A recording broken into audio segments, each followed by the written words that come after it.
चपंडुस की फौज के हाथ में शिक्षा विभाग चला गया है। अब बताइए, सरकार ये जिंदगी के साथ खिलवाड़ न कर रहा है बीएड वाले को आश्वासन देख करके। सबसे बड़ी सवाल क्या था, बीपीएससी का जो अभी वर्तमान चेयरमैन है, इनसे पीआरडीए चला था जब नौकरी में थे, आईएएस थे, पटना क्षेत्रीय विकास प्राधिकार के जब चेयरमैन थे, तो नीतीश जी को चाहिए मतलब अपने मन का अफसर। बेवजह ही लोग सुप्रीम कोर्ट में जा रहा है। सुप्रीम कोर्ट से भी निराशा हाथ लगी, इसलिए कि डबल बेंच का फैसला को कैसे सुप्रीम कोर्ट काट सकती है। अब उसमें एनसीटी ने नोटिफिकेशन जारी कर दिया सब स्टेट को कि भाई बीएड वाले को मत बहाल करो। बिहार सरकार, जैसे आप पढ़े होंगे बचपन में, एक मजाक में लोग कहते हैं चपंडुसों की फौज है, तो बिहार सरकार में अभी जितना भी है सब चपंडुसों की फौज है। बीपीएससी चला गया है। बीपीएससी में आपको मैं बता रहा हूँ कि एक कर्मचारी को वहाँ अगर जांच हो तो ये लोग के यहाँ से करोड़ों रुपया पकड़ाएगा। जैसे आप देखिएगा, आर्थिक अपराध इकाई बिहार का है, इसका जो सर्वा है इस रैंक में जो आ रहा है, ये तो खुद बालू लुटेरा रहा है, बालू से अरबों रुपया कमाया है। तो क्या नीतीश जी अगर ईमानदार होते तो बिहार का मुखिया को पता नहीं है कि मेरा आईएएस आईपीएस कौन लूट रहा है। अब फैसला आ गया तो दिग्भ्रमित कर रहा है। अब कितना परेशानी हुआ होगा बीएड वाले को, उनको पहले ही मना हो गया था तो नोटिफिकेशन निकाल देते। नोटिफिकेशन निकालते कि भाई आप लोग को परीक्षा में नहीं शामिल होना है। कम से कम आने जाने का भाड़ा जो 10-5 हज़ार रुपया खर्च हुआ सबका बचेगा।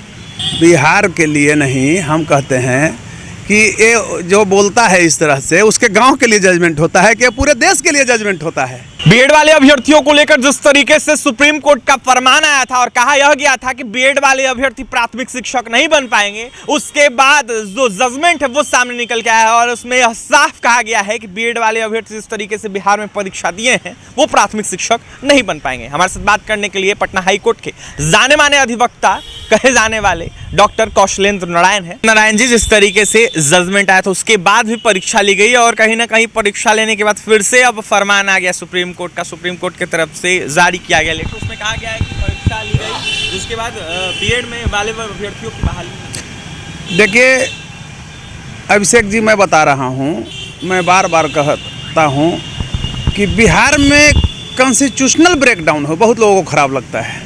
अब बताइए, सरकार ये जिंदगी के साथ खिलवाड़ न कर रहा है बीएड वाले को आश्वासन देख करके। मैं आपको बता रहा हूँ, बीएड वाले अभ्यर्थी हमारे भी टच में हैं। कोई बंगलोर से आया है, माने बिहार के जो बच्चे बाहर रहते हैं पढ़ाई कर, वो परीक्षा देने आया था, तुम परेशान कर दिए। रहने का जगह नहीं था, 500 रुपया का होटल का 3-3 हज़ार रुपया 4-4 हज़ार दे करके सब रहा है।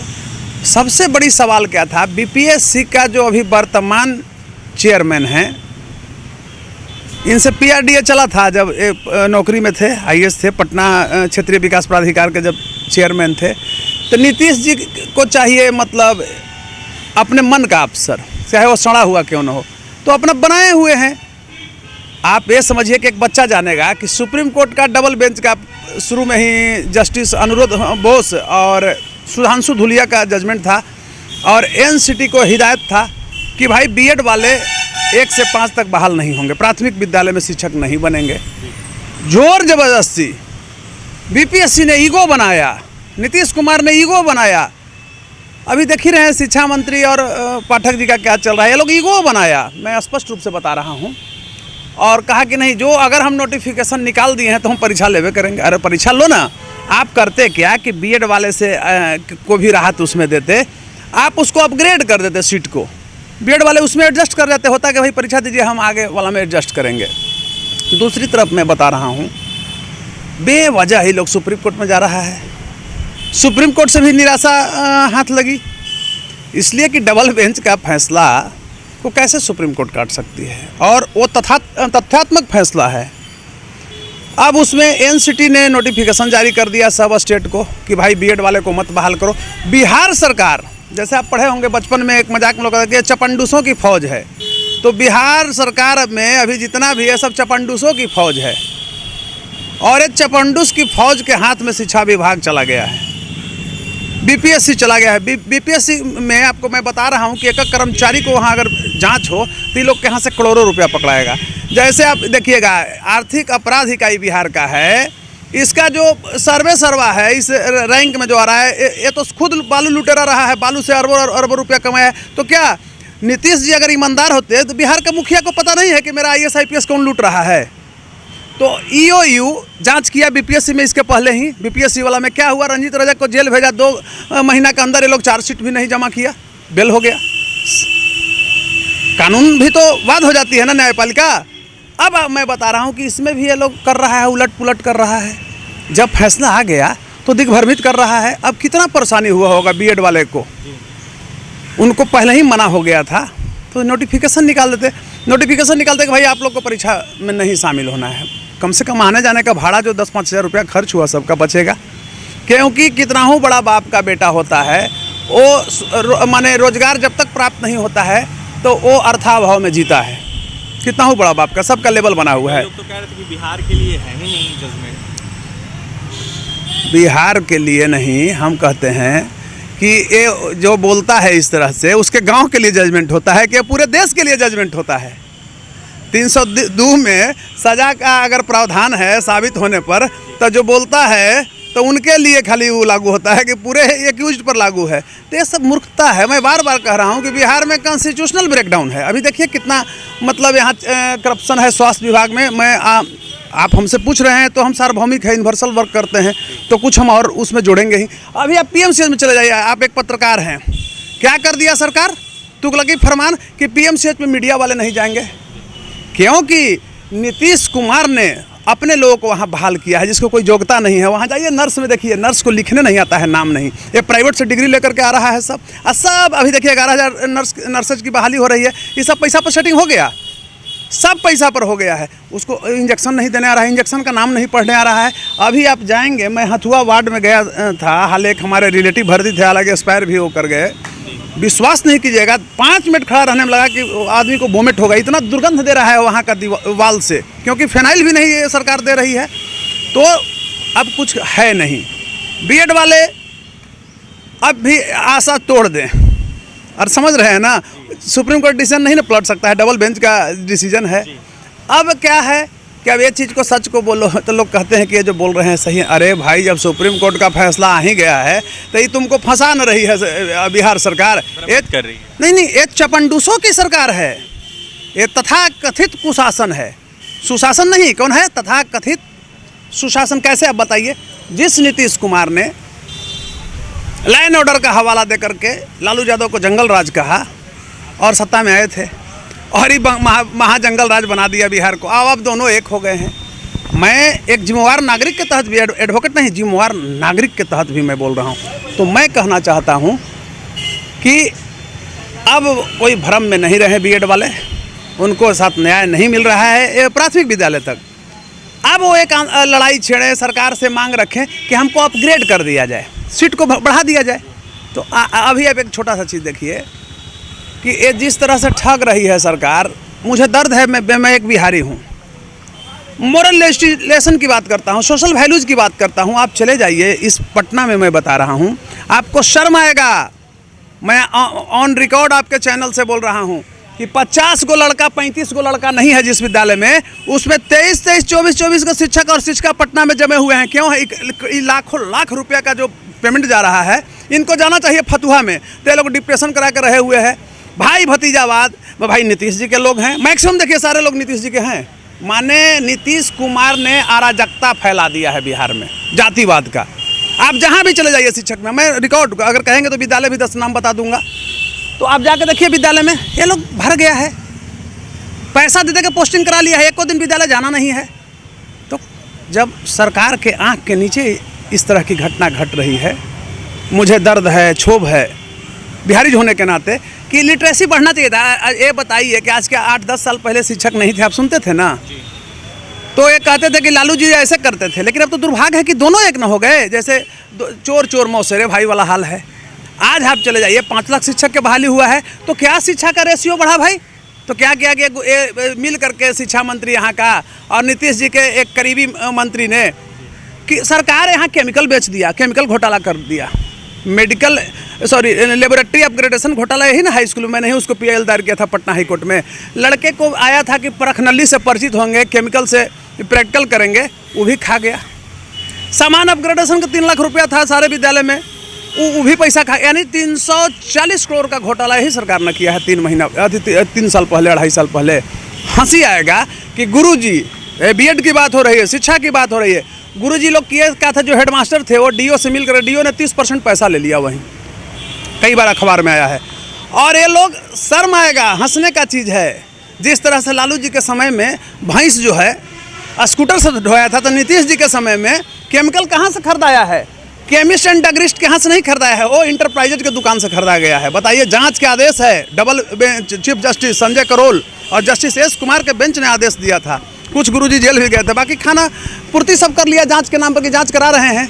तो इसके लिए कौन दोषी है बताइए? ना गुरुजी दोषी है, ना यहाँ का पब्लिक दोषी है। दोषी और दोषी कौन है भाई बताइए? तो यहाँ का मुखिया।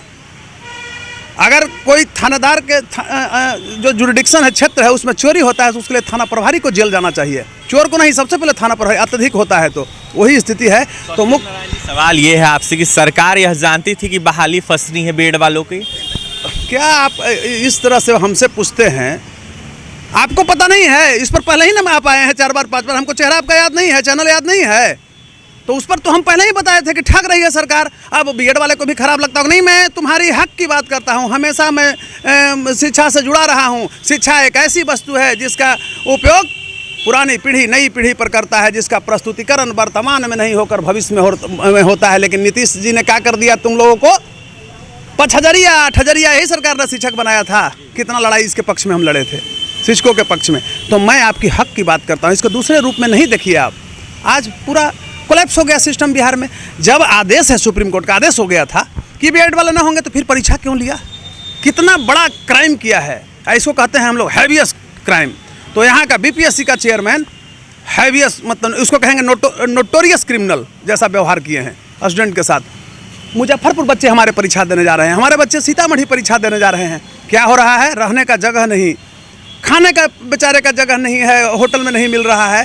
तो रहने के लिए जिस होटल में 300-400 चार्ज था, उसमें भेड़िया धसानी लोग कर दिया, कोई व्यवस्था नहीं दिया। आप देखें ना कि किस तरह से मुजफ्फरपुर में ये हुआ, वायरल हुआ है हाल ही 3-4 दिन पहले। तो कहीं कुछ नहीं है अभिषेक जी। आज इस पर आपको सोचना है, सारे बिहारियों को सोचना है कि हमारा अगर बिहार कलंकित होता है तो इससे हमारी प्रगति रुकती है। और शिक्षा के बारे में मैं बताया हूँ, शैक्षणिक स्थिति को मजबूत करना है तो लड़ाई तो लड़ना पड़ेगा। हम लोग कोर्ट में लड़ते हैं, तो यहाँ के जनमानस जो है, आज एक छोटा सा चीज़ देखिए, मैं शिक्षक की बात कर रहा हूँ। शिक्षक लोग में भी मैं खुल के बोल रहा हूँ, ये लोग शिक्षक भूमिका में करता था। 11 बजे विद्यालय जाता था, ट्रेन पकड़ के मस्ती से चला गया, और लौटता है 2:30 बजे भाग जाता था। जाड़े के दिन में स्वेटर बुनता था, और गांव के तरफ होता था, लोग खेती कराता था, खाद डलवाता था, बोड़ा ले जा करके। विद्यालय से भाग है, वहाँ कोई बेचारा हेडमास्टर का पोस्टिंग हो, डरे बोल नहीं रहा है कि मारेगा। आज एक के पाठक, एक ईमानदार अफसर आ गया। देखिए ये सब लोमड़ी की तरह उसको डिस्टर्ब करने में लगा हुआ है। एक ईमानदार आईएएस के पाठक ने, आईएएस तो सब होते हैं, वकील सब होते हैं, लेकिन वकीलों में जो लड़ने वाला होता है, स्वतंत्रता आंदोलन की जब लड़ाई चली तो जितना वकीलों का भूमिका रहा उतना किसी का भूमिका रहा? गांधी, नेहरू, तिलक, मोतीलाल नेहरू, जितना लीजिए बड़े बड़े लोग हुए, कौन हुए? सारे लोग वकील थे। तो वकीलों को समाज में योगदान देना है। वकील का काम सिर्फ ये नहीं है कि हम सिर्फ अपना पक्ष के लिए मुकदमा ही जीते और उससे भरण पोषण करें। सोशल वैल्यूज पर आपको आगे आना पड़ेगा। वो सरकार कितना हो बड़ा है, चाहे किसी की सरकार हो। हमको लोग कहता था कि तो बीजेपी के खिलाफ बोलते, अरे मैं राष्ट्रवादी हूँ, हम ज़्यादा राष्ट्रवादी हैं। स्टालिन ने परसों दिया स्टेटमेंट सनातन धर्म के खिलाफ, मैंने बगावत किया, मैंने FIR कंप्लेंट केस कल दर्ज कराया। अरे ये तो दंगा करा देगा देश में हमारा, क्योंकि धर्म जो है किसी भी सोसाइटी का माथे का टोपी होता है, जिसको पगड़ी कहते हैं। और ये राजनीति जो वोट के लिए करते हो, ये सब तो पादुका समान है, दौड़ते हो आप। तो मेरा कहना है कि बिहार गवर्नमेंट बीएड अभ्यर्थियों के साथ क्रिमिनल जैसा व्यवहार किया है, ठगा है। मैं बार बार कहता हूँ, कोई ऐसा सगा नहीं जिसको पलटू राम ने ठगा नहीं। मैं विचलित होता हूँ। हम लोग चिंतन करने वाले आदमी हैं, हम मोरल से जीने वाले हैं, मोरल लेजिस्लेशन के साथ जिंदा रहने वाले आदमी हैं। तो उस क्या सरकार की बात करते हैं? तो मैं यही कहना चाहूँगा एक बार बीएड अभ्यर्थियों के लिए, ये वर्तमान जो सरकार है आपके साथ मानसिक उत्प्लावना का परिचय दे रही है, आपके लिए नकारात्मक है। ऐसे भी शिक्षकों के लिए नकारात्मक। वो डीएल एड वाले को बहाली नहीं करना चाहिए, जान रही थी कि कोर्ट से तो रोक लगेगा, तो 5 साल फिर बहाली चला, तो बजट का पैसा है हमको बच जाएगा। पलटू राम जी का दिखाएंगे कि हम इसमें खर्च कर रहे हैं, वो में खर्च कर रहे हैं, वो में खर्च कर रहे हैं। तो यही स्थिति है। कहीं कुछ नहीं, अंधेरी नगरी है बिहार, अभी बन गया है स्टेट, और यहाँ का राजा चौपट है, derailed. Nitish Kumar is derailed. Nitish Kumar is derailed, अंधेरी नगरी चौपट राजा नीतीश कुमार। डॉक्टर कौशलेंद्र नारायण जो कि पटना हाईकोर्ट के जाने माने अधिवक्ता हैं, उन्होंने बीएड वाले अभ्यर्थियों को लेकर जिस तरीके से जजमेंट आया इसको लेकर विश्लेषण कर देते हैं। वहीं जिस तरीके से नीतीश सरकार यह जानती थी कि बीएड वाले अभ्यर्थियों की बहाली फंस जाएगी, इस वजह से परीक्षा लिया गया और कहीं ना कहीं बहाली फंस गई। ऐसे में बीएड वाले अभ्यर्थी सीधे बीपीएससी एग्जाम की बहाली से बाहर हो गए। क्या कुछ कह रहे थे कौशलेंद्र नारायण, आपने तमाम प्रतिक्रिया सुनी है और तमाम खबरों के लिए NBC 24 के साथ बन रहे पटना सहयोगी अमित के साथ अभिषेक की रिपोर्ट।